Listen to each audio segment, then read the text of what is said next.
నాగులపాడు మాజీ ఎంపీపీ హత్య కేసులో పోలీసులు విచారణ అయితే వేగవంతం చేశారు. ఉప్పుగుండూరుకు చెందిన రేషన్ మాఫియాని ఆ మాఫియాకి చెందిన వ్యక్తులై హత్యకు పాల్పడినట్లుగా కూడా అనుమానాలైతే వ్యక్తమవుతున్నాయి. అటు వీరయ్య చౌదరి హత్య అనంతరం కూడా మొత్తం 4 నిందితులు అయితే అక్కడి నుంచి పరారయ్యారు. నిందితులు పారిపోతున్న సీసీటీవీ ఫుటేజ్ అయితే బిగ్ టీవీ సంపాదించింది.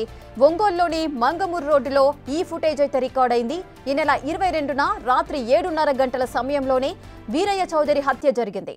అదేవిధంగా రాత్రి 7:36 ఎగ్జెట్ టైల్ వద్ద ఉన్న స్కూటీ బైక్ పై అయితే నిందితులు పరారయ్యారు. అంటే వీరయ్యను హత్య చేసిన బైక్లపై పరారైనట్టుగా అయితే అనుమానాలు అయితే వ్యక్తమవుతున్నాయి. ఈ కేసులో ఇప్పటికే అయితే 3 నిందితులను అయితే పోలీసులు అదుపులోకి తీసుకున్నారు.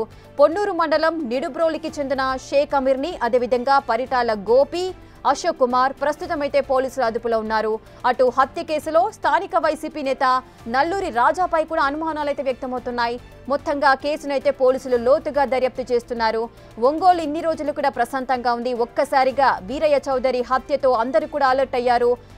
ఇన్ని రోజులు కూడా రాజకీయ హత్యలు ఎక్కడా జరగలేదు. ఇప్పుడు వీరయ్య చౌదరితో మళ్ళీ ఈ రాజకీయ హత్యలు మొదలయ్యాయా అనే ఆందోళనలో ఒంగోలు ప్రజలంతా బిక్కుబిక్కుమంటున్నారు.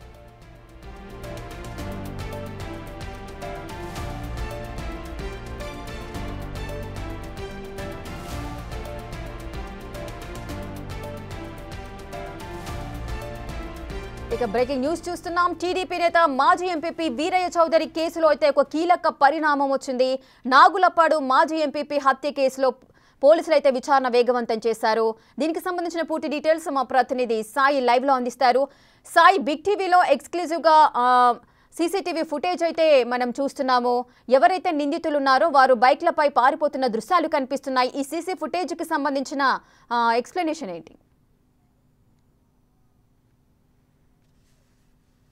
వీరయ్య చౌదరికి సంబంధించిన హత్య కేసులో కొన్ని వీడియో సీసీటీవీ ఫుటేజ్లను పోలీసులు రిలీజ్ చేస్తున్నటువంటి పరిస్థితి ఉంది. ఇందులో ఏదైతే హత్య జరిగినటువంటి సమయంలో 7:35 రాత్రి సమయంలో ఒక 4 వ్యక్తులు ఒక స్కూటీ, అదేవిధంగా ఒక బైక్ పైన పరారవుతున్నటువంటి దృశ్యాలు అయితే ఇందులో రికార్డ్ అవడం జరిగింది. దీనికి సంబంధించినటువంటి దానిపైన పూర్తి స్థాయిలో పోలీసులు అయితే దర్యాప్తు చేస్తున్నారు. ఈ 4 ఎక్కడి నుంచి వచ్చారు, వీరికి అసలు ఎవరితో సంబంధాలు ఉన్నాయన్న కోణంలో అయితే ప్రస్తుతం దర్యాప్తు జరుగుతుంది. అయితే ఈ కేసుకు సంబంధించినటువంటి అంశంలో ఇప్పటికే 5 అనుమానితులను కూడా పోలీసులు అదుపులోకి తీసుకుని విచారణ చేపడుతున్నటువంటి పరిస్థితుల్లో ఇందులో 3 పొన్నూరులో నిన్న మధ్యాహ్నం సమయంలోనే సిసిఎస్ పోలీసులు అయితే అదుపులోకి తీసుకున్నట్టు తెలుస్తుంది. అదేవిధంగా మరో 2 నిన్న అర్ధరాత్రి సమయంలో కూడా అదుపులోకి తీసుకున్నారు. వీళ్ళంతా కూడా పొన్నూరులో రేషన్ కి సంబంధించినటువంటి ఏదైతే మాఫియా ఉందో దానికి సంబంధించినటువంటి వ్యక్తులుగా కూడా గుర్తిస్తున్నటువంటి పరిస్థితి ఉంది. అయితే అసలు రేషన్ కి సంబంధించినటువంటి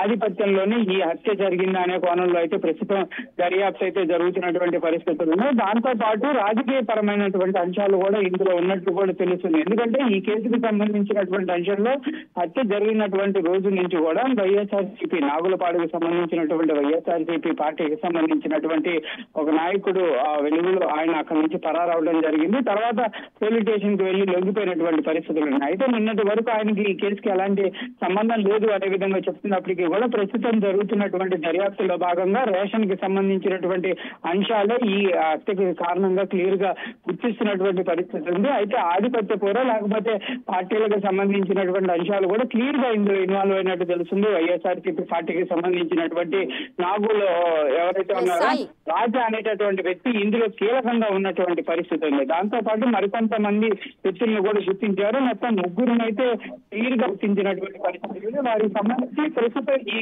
ఫుటేజ్ లో ఉన్నటువంటి వ్యక్తులు ఈ అనుమానితులు కూడా వాళ్ళైతే ఈక్వల్ చేసుకుంటున్నటువంటి పరిస్థితులు అయితే కనిపిస్తున్నాయి. సాయి శంకర్, అయితే ఉప్పుగుండూరుకు చెందిన రేషన్ మాఫియా వ్యక్తులై హత్యకు పాల్పడినట్లుగా అనుమానాలు వ్యక్తమవుతున్నాయి. ఎందుకు వారిపైన అనుమానాలు ఉన్నాయి? అంటే ఇప్పుడు వీరయ్య చౌదరికి అదేవిధంగా ఈ రేషన్ మాఫియాకి మధ్య ఏదైనా వివాదాలు ఉన్నాయా? కుటుంబ సభ్యులు ఏమైనా చెప్తున్నారా ఈ విషయానికి సంబంధించి? అంటే ప్రధానంగా అయితే మాత్రం వీరయ్య చౌదరికి సంబంధించినటువంటి కుటుంబ సభ్యులు ఎవరు కూడా ఆయనకి ఆర్థిక సంబంధమైనటువంటి అంశాలు కానీ ఏదైనా బిజినెస్ కి సంబంధించినటువంటి అంశాల్లో ఇబ్బందులు ఉన్నాయని సంబంధించిన దానిపైన కూడా వాళ్ళైతే ఎక్కడా కూడా అనుమానాన్ని వ్యక్తం చేస్తున్నటువంటి పరిస్థితి లేదు. నిన్న టీడీపీకి సంబంధించినటువంటి ఎమ్మెల్యేలతో కూడా మనం మాట్లాడటం జరిగింది బిగ్ టీవీ ద్వారా. వాళ్ళు క్లియర్ గా చెప్తున్నారు ఎక్కడా కూడా కుటుంబ సభ్యులైతే ఎవరికైనా కూడా అనుమానాన్ని వ్యక్తం చేస్తున్న పరిస్థితి లేవు అనే విధంగా చెప్తారు. కాకపోతే బిజినెస్ కి సంబంధించిన జరిగినటువంటి అంశాల్లో కొంత పార్టీలకు సంబంధించినటువంటి ఇన్వాల్వ్మెంట్ అనేది క్లియర్ గా ఈ హత్యలో ఉన్నట్లు మాత్రం దర్యాప్తు ద్వారా తెలుస్తున్నటువంటి పరిస్థితులు ఉన్నాయనేది పోలీసుల నుంచి సమాచారం అయితే అందుతుంది. జనార్దన్ కూడా మాట్లాడుతూ కూడా ఒక వ్యక్తి వైఎస్ఆర్సీపీకి సంబంధించినటువంటి నేత అదుపులోకి తీసుకున్నటువంటి పరిస్థితులు ఉన్నాయనే విధంగా కొంత నిర్ధారించారు. కానీ ఆయన కూడా క్లియర్ గా చెప్పారు, రేషన్ కి సంబంధించినటువంటి అంశంలోనే ఈ హత్య జరిగినట్లు కూడా కొంత మేము కూడా అనుకుంటున్నాం అనే విధంగా చెప్పారు. అదే అంశం అయితే ప్రస్తుతం దర్యాప్తులో కూడా వెలుగులోకి వస్తున్నటువంటి పరిస్థితులు అయితే కనిపిస్తున్నాయి. రేఖ సాయిశంకర్, అయితే వీరయ్య చౌదరి హత్య జరిగింది 7:30కు ఈ నెల 22న. అదేవిధంగా 7:36 మనకు సీసీటీవీ ఫుటేజ్ లో రికార్డ్ అయింది ఎగ్జిట్ ఐల్ వద్ద ఉన్న స్కూటీ బైక్ పైన నిందితులు పరారవడం. అంటే ఈ వీడియోకి సంబంధించి పోలీసులు క్లారిటీ ఇచ్చారా, వారే నిందితులు అని కన్ఫర్మేషన్ ఉందా? క్లియర్ గా పోలీసులు అయితే అనుమానాన్ని అయితే వ్యక్తం చేస్తున్నారు. ఈ వ్యక్తులు ఎవరైతే పరారయ్యారో ఒక స్కూటీ అదేవిధంగా బైక్ మీద పరారైనటువంటి 4 వ్యక్తులు కంపల్సరీగా హత్య చేశారనేది ప్రాథమికంగా అయితే వాళ్ళు ఒక నిర్ధారణకు వస్తున్నటువంటి పరిస్థితి. ఎందుకంటే టైమింగ్ ని వాళ్ళు ఈక్వల్ చేసుకుంటున్నటువంటి పరిస్థితుల్లో వీళ్ళు పరారైపోవటం, వీళ్ళు వెళ్ళిపోయినటువంటి దిశకు సంబంధించినటువంటి అంశాలు కానీ ఇవన్నీ కూడా కొంత వెలుగులోకి తీసుకుంటున్నారు. అనేక ఫుటేజ్ని కూడా పరిశీలిస్తున్నారు. అంటే వీళ్ళు ఇక్కడ నుంచి పరారైన తర్వాత మళ్ళీ అక్కడ ఆగారా, అక్కడ ఎవరితో మాట్లాడటం జరిగిందా అనే దానికి సంబంధించి ప్రస్తుతం అయితే ఒంగోలులో ఉన్నటువంటి అందుబాటులో ఉన్నటువంటి ప్రతి సీసీటీవీ ఫుటేజ్ని అయితే పరిశీలిస్తున్నట్టు కూడా ఒంగోలు పోలీసులు అయితే చెప్తున్నారు. కంపల్సరిగా సీసీటీవీ ఫుటేజ్ అనేది కీలకంగా ఈ యొక్క కేసు దర్యాప్తులో అనేది ఉండేటటువంటి అవకాశాలు కనిపిస్తుంది. దాంతోపాటు కొంత ప్రాథమిక సమాచారం కూడా సేకరిస్తున్నారు, వివిధ వ్యక్తులతో మాట్లాడుతున్నారు.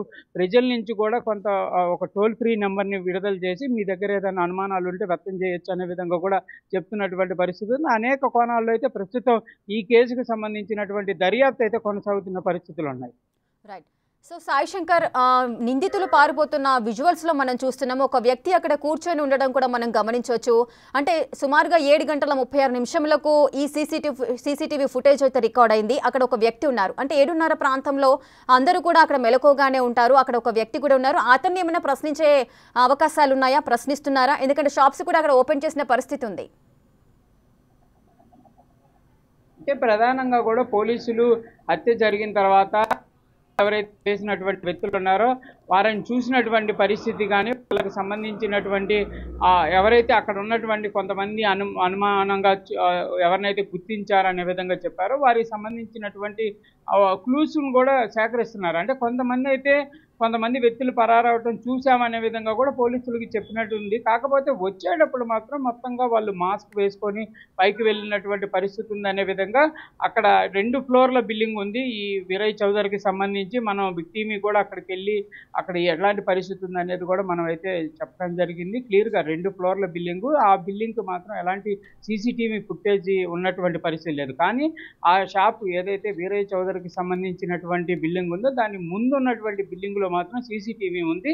ఆ సీసీటీవీలో కూడా ఏమైనా రికార్డ్ అయినటువంటి పరిస్థితులు ఉన్నాయనేది పరిశీలిస్తున్నారు. ఇందులో భాగంగానే కొన్ని సీసీటీవీ ఫుటేజ్లు పరిశీలించగా అందులో 4 వ్యక్తులు ఈ హత్య జరిగినటువంటి సమయానికి అదేవిధంగా వాళ్ళు వచ్చేటటువంటి సమయానికి కొంత ఈక్వల్ టైమింగ్ ఉంది. వీళ్ళు పరారైతున్నటువంటి దృశ్యాలు చూస్తే కంపల్సరీగా వీళ్ళు హత్య చేసినటువంటి అంశంలోగానే ఉన్నటువంటి విధానంగా ఉందనేది మాత్రం ప్రాథమికంగా నిర్ధారణ చేస్తున్నారు. 7:35 తర్వాత వీళ్ళు అక్కడికి రావటం, ఆ బండ్లను తీసుకొని వేగంగా వెళ్ళిపోవటం అనేది జరిగింది. కాబట్టి కంపల్సరీగా వీళ్ళే నిందితులుగా అయ్యేటటువంటి అవకాశాలు కనిపిస్తున్నాయి. అయితే వీళ్ళు అసలు లోకల్గా ఉన్న వాళ్ళు కానీ క్లియర్గా ఆ బండ్లో యూజ్ చేసుకున్నటువంటి విధానం కానీ వాటిని పరిశీలిస్తే కంపల్సరీగా అక్కడ ఉన్నటువంటి స్థానికంగా ఉన్నటువంటి పరిస్థితులకు అనుకూలంగా ఉన్న వాళ్ళే అనే విధంగా కూడా తెలుస్తుంది. రెక్కి కూడా నిర్వహించినట్టు తెలుస్తుంది. అంటే ఈ హత్యకు సంబంధించి ఆయన ఎమ్మెల్యేతో మాట్లాడి అక్కడ కార్యాలయానికి వచ్చే వరకు కూడా ఆయన వెంట వెళ్ళినటువంటి పరిస్థితులు ఉన్నాయి. కాబట్టి ఆ సీసీటీవీ ఫుటేజ్లు అంటే అసలు వీరయ్య చౌదరి ఆ రోజు ఎక్కడెక్కడికి వెళ్ళారు, ఏమేం చేశారు, ఆయనకి దగ్గరలో ఎక్కడన్నా అనుమానితులుగా ఉన్నటువంటి వ్యక్తులు ఉన్నారా అనే కోణంలో అయితే ప్రస్తుతం అయితే సీసీటీవీలను కూడా పరిశీలిస్తున్నారు. మొత్తంగా సీసీటీవీల ఆధారంగానే ఈ కేసు అయితే దర్యాప్తు వేగవంతంగా ముందుకు వెళ్ళేటటువంటి పరిస్థితులు అయితే కనిపిస్తున్నాయి. కాకపోతే షాప్కి ఆపోజిట్ కానీ షాప్కి ఈయన ఉన్నటువంటి బిల్డింగ్కి కానీ కనుక సీసీటీవీ ఫుటేజ్ కనుక ఉండుంటే కనుక సీసీటీవీ ఉంటే కనుక ఈ కేసు ఇంత తీవ్రంగా ఉండేది కాదు, వెంటనే సాల్వ్ అయ్యేది అనే విధంగా కూడా పోలీసులు అయితే చెప్తున్నారు. కాకపోతే అక్కడ నియర్ బై ఉన్నటువంటి సిగ్నల్స్ దగ్గర ఉన్నటువంటి అంశాలను కూడా పరిశీలనలోకి తీసుకుంటున్నటువంటి పరిస్థితులు ఉన్నాయి. దాంతోపాటు సంతనూతలపాడు ఎమ్మెల్యేతో మాట్లాడి అక్కడి నుంచి వెళ్ళినటువంటి సమయంలో ఆయన వెనకాల ఏదైనా వాహనాలు ఫాలో అవ్వడం జరిగిందా, ఎవరన్నా బైకులపై ఆయన వెంట వెళ్ళారా, అనుమానంగా ఉన్నటువంటి వ్యక్తులను ఎవరైనా గుర్తించారా, ఇలా అనేక కోణాల్లో అయితే ప్రస్తుతం దర్యాప్తు జరుగుతుంది. ఇదే అంశాన్ని ఆయనతో పాటు ఉండేటటువంటి డ్రైవర్ని, అదేవిధంగా ఆయనతో పాటు ప్రతిరోజు ఉండేటటువంటి వ్యక్తుల్ని, ప్రతి ఒక్కళ్ళను కూడా వాళ్ళైతే ప్రస్తుతం దర్యాప్తులో భాగంగా విచారణిస్తున్నటువంటి పరిస్థితులు కనిపిస్తున్నాయి. Right, thank you Sai Shankar, thanks for the details.